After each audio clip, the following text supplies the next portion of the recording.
اعوذ باللہ من الشیطان الرجیم، بسم اللہ الرحمن الرحیم۔ سورہ قریش یہ قرآن کی 106 نمبر سورت ہے اور مکی سورت ہے، اور پہلے ہی لفظ کو اس سورہ کا نام قرار دیا گیا ہے۔ سورہ فیل جو اس سے پہلے والی سورت ہے اور سورہ قریش ایک دوسرے سے متصل ہیں۔ سورہ فیل میں اللہ تعالیٰ نے ابراہا کا جو حشر کیا کہ اس کا مقصد اس کو سزا دینا تھا کہ اس نے کعبۃ اللہ کو ڈھانے کا ارادہ کیا تھا، اور دوسرا یہ کہ قریش کو فائدہ دینا تھا۔ اس سورہ کو سمجھنے سے پہلے اس کا پس منظر سمجھنا بہت ہی ضروری ہے۔ قریش کا قبیلہ نبی صلی اللہ علیہ وسلم کے جد اعلیٰ قصہ بن کلاب کے زمانے سے حجاز یعنی عرب میں منتشر تھا۔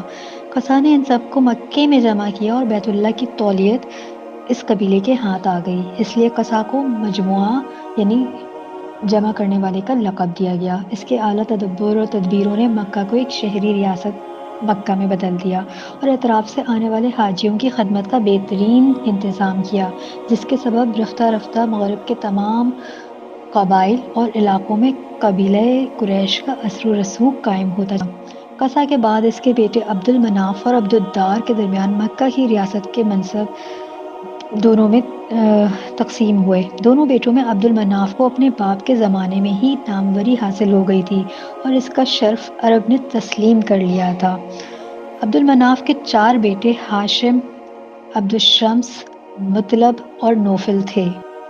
ہاشم بن عبد المناف کو سب سے پہلے خیال آیا کہ عرب کے راستے بلاد مشرق اور شام و مصر جو بین الاقوامی تجارت ہوتی ہے اس میں حصہ لیا جائے۔ اس وقت ایران کی بین الاقوامی تجارت پر کمانڈ تھی، جو شمالی علاقوں اور خلیج فارس کے راستے سے رومی سلطنت میں تجارت ہوا کرتی تھی۔ جنوبی عرب سے بحر احمر کے ساحل کے ساتھ جو تجارت شام و مصر کی طرف ہوتی تھی ان کا سکہ ہی چمک اٹھا جب سے ہاشم بن مناف کو یہ خیال آیا۔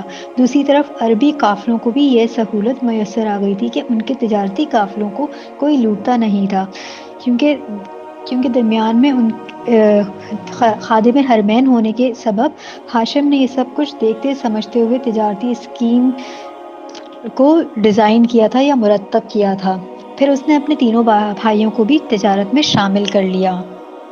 حضرت علی رضی اللہ عنہ سے مروی ہے کہ رسول اللہ صلی اللہ علیہ وسلم نے فرمایا، پہلے عرب کی سرداری قبیلہ حمیر والوں کو حاصل تھی، پھر اللہ تعالیٰ نے وہ ان سے لے کر قریش کو دے دی۔ بہقی کی روایت ہے یہ